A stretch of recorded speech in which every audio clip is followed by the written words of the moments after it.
en ce troisième dimanche du temps de Carême, dire merci au Seigneur, toujours pour son amour provenant qui se manifeste à nous, en nous appelant toujours dans son intimité, en disant qu'il n'est pas là pour juger les pécheurs, pour les condamner, mais il est là pour nous apporter la vie. Nous voulons également présenter au Seigneur ce regard d'amour et d'espérance qu'il a sur notre société, sur notre humanité.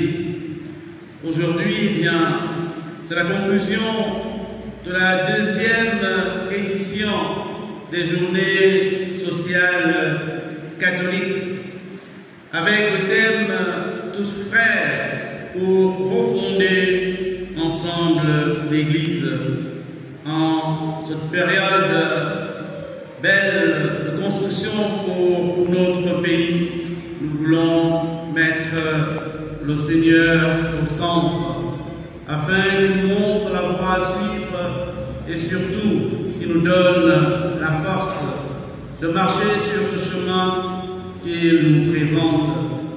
Nous voulons également accompagner tous ces jeunes qui cheminent à la rencontre du Seigneur, ces jeunes qui ont demandé le baptême et qui aujourd'hui eh bien, vont continuer leur marche avec le troisième scrutin. Demandons la grâce au Seigneur surtout d'écouter sa parole qui nous invite à la conversion et de nous mettre tous ensemble sur le chemin de l'Évangile. Frères et sœurs, préparons-nous à célébrer cette Eucharistie en reconnaissant que nous sommes de pauvres pécheurs. Je confesse à Dieu Tout-Puissant que j'ai péché en pensée, en parole, par action et par omission. Oui, j'ai vraiment péché.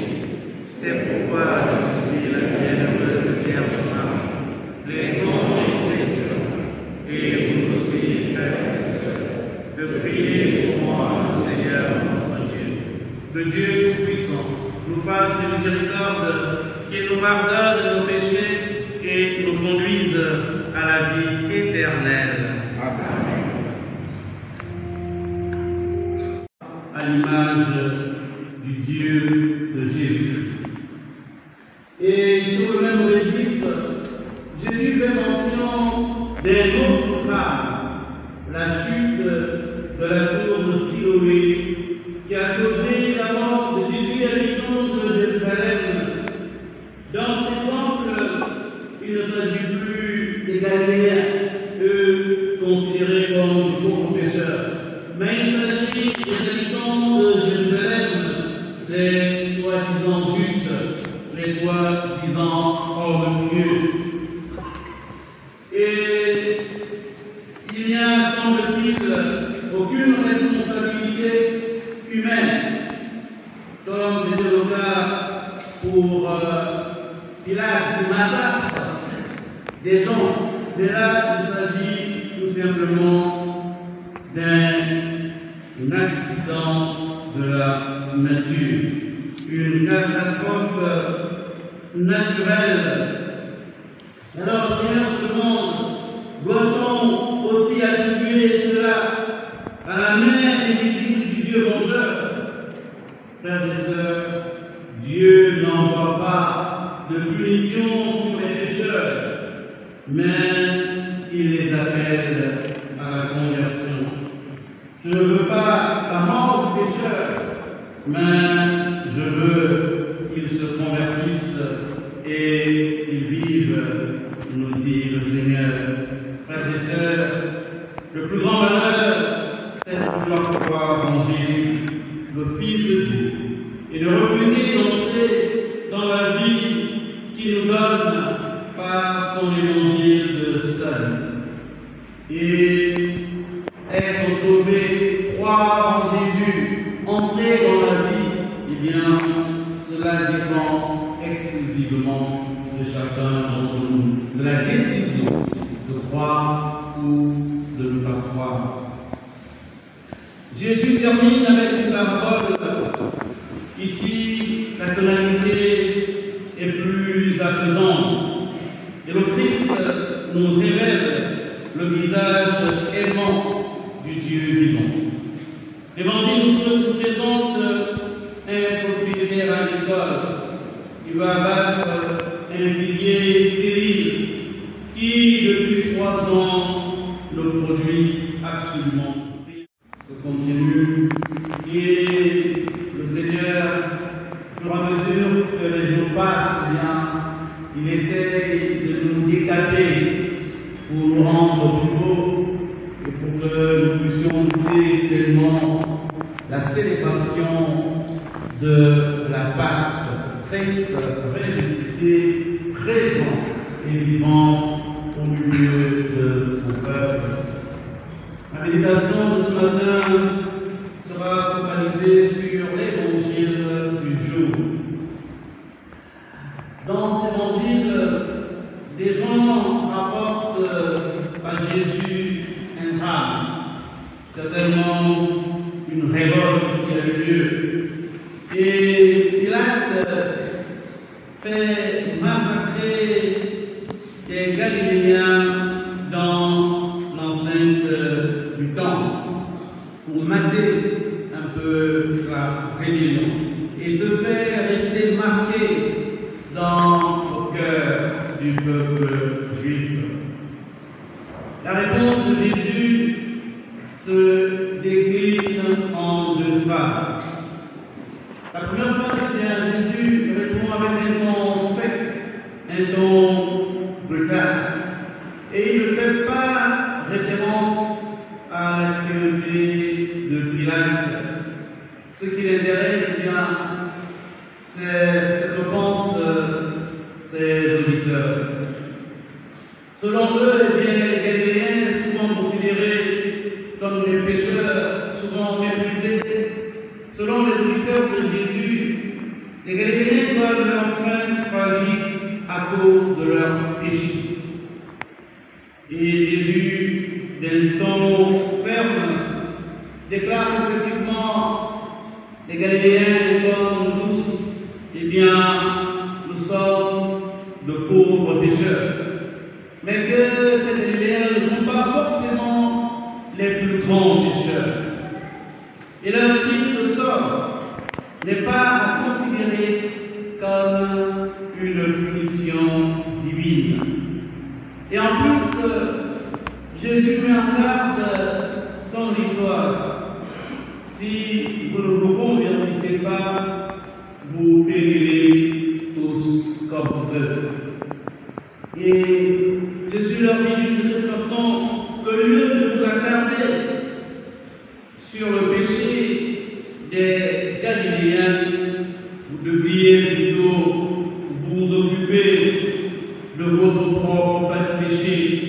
Vous devriez plutôt vous repentir parce qu'au milieu de vous, il y a le Fils de l'âme, celui qui porte l'évangile du salut, et vous ne croyez pas en lui. Le Seigneur demande à son auditoire de prendre conscience de son péché, de sa séparation d'avec Dieu, de son éloignement des frères et des sœurs, et surtout de prendre la décision de se tourner vers Dieu dans un élan de foi par l'obéissance à l'Évangile. Je pense que ce message peut s'adresser à chacun d'entre nous qui sommes toujours en train de scruter le péché du frère, le péché des autres, et nous ne regardons pas suffisamment notre propre péché, notre propre éloignement de Dieu et des frères et sœurs qui vivent avec nous. Jésus s'attaque à la conception populaire d'une justice divine aveugle et cruelle qui ne répond pas à l'image du Dieu de Jésus. Et épuise le sol, il est donc inutile, il faut le couper. Mais il y a bien un brillant qui intercède encore pour un an de grâce, où lui-même s'engage à pêcher, à creuser, pour recueillir de l'eau et à jeter du fumier pour nourrir la plante. Ce vigneron croit en la possibilité de produire des fruits. Et de plus, il s'engage à plus d'efforts pour que cela arrive effectivement. L'évangile reste ouvert. Peut-être donnera-t-il du fruit à l'avenir. Une parabole ouverte qui nous dit que tout dépend de nous. Et le Seigneur lui-même est déjà à l'œuvre et il s'engage. Voici le jour favorable, voici le jour du salut, où nous sommes invités à entrer dans cette démarche de conversion, où Dieu lui-même, le premier, s'engage à nous faire produire des fruits. La question qu'on peut se poser, c'est de savoir quelle est notre part, quelle est notre réaction, quelle est notre réponse. Sommes-nous prêts à faire notre part?